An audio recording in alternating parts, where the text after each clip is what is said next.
की बात मानेंगे।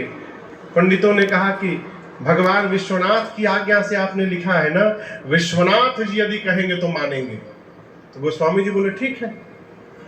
तो मानस जी की जो प्रति थी उसको रात्रि में विश्वनाथ भगवान की शयन आरती के बाद गर्भगृह में रख दिया गया और उसके ऊपर 18 पुराण, 4 वेद शास्त्र सब उसके ऊपर सजा करके और मंदिर का चारों पट, 4 पट है दरवाजे, बंद कर दिए गए।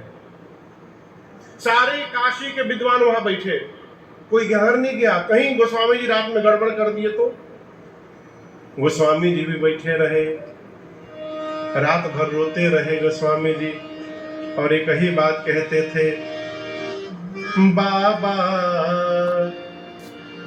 तब राखो लाज हमारे, बाबा राखो लाज हमारे। आपसे कहूं, जब रात में 2 बजे मंगला आरती करने के लिए विप्र देवताओं ने, वहां के अर्चकों ने जब मंदिर का पट खोला तो सबने क्या पाया कि जो श्री रामचरितमानस सबसे नीचे रखे गए थे वो सबसे ऊपर आ गए थे, सभी ग्रंथों के ऊपर। और केवल आए नहीं थे, स्वयं साक्षात भगवान विश्वनाथ ने उस मानस के प्रति पर अपने हाथ से हस्ताक्षर किया था। उसके ऊपर लिखा था सत्यम शिवम सुंदरम, अर्थात इसमें जो रामचरित्र लिखा गया है वही सत्य है। शिव का अर्थ है कल्याण, यही कलिकाल के जीव का कल्याण का साधन बनेगा। और सुंदरम यानी सुंदर, यही राम जी का सबसे सुंदर चरित्र है। जब भगवान विश्वनाथ ने प्रमाणित किया तब काशी के विद्वान इसको स्वीकार किए और इसको ग्रंथ की महिमा प्राप्त हुई, ग्रंथ के रूप में स्वीकार किया गया। तो हम और आप अनंत जन्मों तक गोस्वामी तुलसीदास जी के ऋणी रहेंगे। यदि गोस्वामी तुलसीदास जी महाराज न होते तो इस कलिकाल के घर घर तक भगवान श्री रघुनाथ के चरित्र को कौन पहुंचाता और राजन कैसे बैठकर यहाँ पर आपको भगवान की कथा सुना पाए। इसलिए महापुरुष कहते हैं, आरती का समय हो गया क्या? आरती की भोग है। जय जय सिया रघुराई, जयति जय तुलसी गोसाई। जय जय सिया रघुराई, जयति जय तुलसी गोसाई। जय जय सिया रघुराई, जयति जय तुलसी गोसाई। जय जय सिया रघुराई, जयति जय तुलसी गोसाई।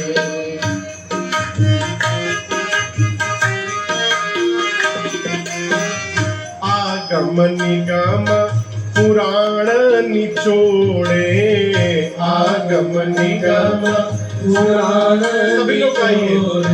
आगम निगम पुराण निचोड़े, आगम निगम पुराण निचोड़े। अद्भुत करी कविताई, जयति जय तुलसी गोसाई। अद्भुत करी कविताई, जयति जय तुलसी गोसाई। जय जय सिया रघुराई, जयति जय तुलसी गोसाई।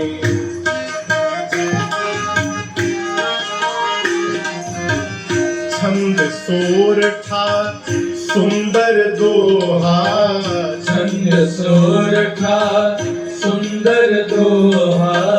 छंद सोरठा सुंदर दोहा, छंद सोरठा सुंदर दोहा। रुचि चिर चारु चौपाए जयति जय तुलसी गोसाई। चिर चारु चौपाए जयति जय तुलसी गोसाई। जय जय सिया रघुराई जयति जय तुलसी गोसाई।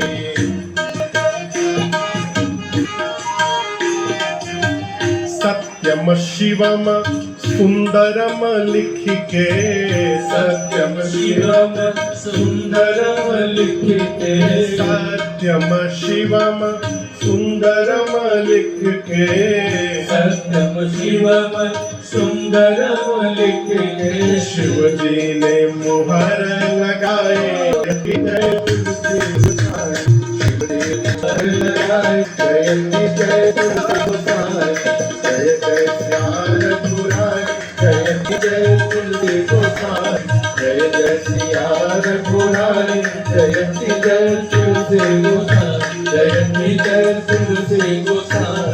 जयति जय तुलसी गोसाई। बोलिए पूज्यपाद गोस्वामी तुलसीदास जी महाराज की जय। तो गोस्वामी तुलसीदास जी महाराज कहते हैं, एहि मह रघुपति नाम उदारा अति पावन पुराण श्रुति सारा। गोस्वामी जी कहते हैं, आवाज कम हो गया, बाबा के बाराती आए होंगे, थोड़ा बढ़ाइए। गोस्वामी जी कहते हैं कि मेरी कविता टेढ़ी मेढ़ी होने के बाद भी पवित्र है। क्यों? क्योंकि मानस जी के प्रत्येक चौपाई में राम जी का नाम समाहित है। क्या समाहित है? राम जी का नाम, राम। ऐसी कोई चौपाई आपको नहीं मिलेगी जिसमें अकार ना हो, आकार ना हो और मकार ना हो। र मिलेगा, कहीं ना कहीं आ की मात्रा मिलेगी और चौपाई में कहीं ना कहीं म अक्षर भी मिल जाएगा। र आ म तीनों मिलकर बना राम। गोस्वामी जी कहते हैं मेरी कविता इसलिए पवित्र है कि इसके प्रत्येक चौपाई में राम जी का नाम समाहित है और उस नाम के कारण ये पवित्र है। रामचरितमानस में गोस्वामी तुलसीदास जी महाराज 7 कांड लिखे, जैसा मैंने आपको बताया, और इसमें 4 घाट बनाए। कितने घाट? देखिए, गोस्वामी जी की विशेषता है किस बात को किसके मुख से माना है। आप समझ रहे हैं मेरी बात को? कौन कहेगा तो समाज पर उसका प्रभाव पड़ेगा। इसलिए गोस्वामी जी की ये प्रबंधन है बाबा का। मानस में 4 घाट बनाए और 4 घाट पर 4 कथावाचक बैठे हुए हैं। कितने कथावाचक? मैं क्रम से आपको लेकर चल रहा हूं। कौन वक्ता है, कौन श्रोता है, कहाँ घाट है, क्या नाम है, क्या उसकी विशेषता है। सबसे पहला जो घाट है जहां से कथा प्रारंभ होती है श्री रामचरितमानस में, उस घाट का नाम है शरणागति घाट। क्या नाम है? शरणागति।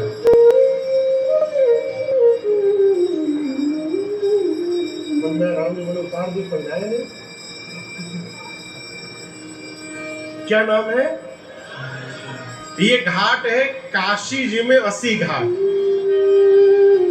देखा था वो ना, काशी जी में 80 घाट। वहां कथावाचक है पूज्यपाद गोस्वामी तुलसीदास जी, और श्रोता के रूप में कहिए तो गंगा मैया है, अथवा गोस्वामी जी का अपना निज मन है, नहीं तो संत समाज है। स्वांतः सुखाय तुलसी रघुनाथ गाथा भाषा निबंध मति मंजुल मातनोति। शरणागति घाट नाम क्यों पड़ा है? क्योंकि मानस में जब जब गोस्वामी तुलसीदास जी बोले हैं तो केवल शरण की बात करते हैं। देखिए, आप पहले भी बहुत कथा सुने होंगे, आज भी सुन रहे हैं, आज के बाद भी सुनेंगे भविष्य में। परंतु जितने वक्ता के सम्मुख आप जाएंगे आपको उतने प्रकार की कथा सुनाई पड़ेगी। क्यों? वक्ता जिस भाव से ओत प्रोत रहता है उसी प्रकार की कथा गाता है। विरक्त महात्मा से कथा सुन लीजिएगा तो समझ में आएगा कि घर द्वार सब बेकार है, सब छोड़ो, आज ही अभी विरक्त ले लिया जाए। कहो जबकि करना ने काम छोड़ना ही है, सबको समेट करके भगवान का भजन करते रहना है, सबको लपेट करके। अकेले किए तो क्या किए? वही ज्ञान वक्ता से सुनिएगा तो ज्ञान समझ में आएगा, प्रेमी वक्ता से कथा सुनिएगा तो भगवान के प्रति प्रेम जागृत हो जाएगा, भाव प्रधान वक्ता से सुनिएगा तो भाव दृढ़ होगा, भगवान में विश्वास दृढ़ होगा।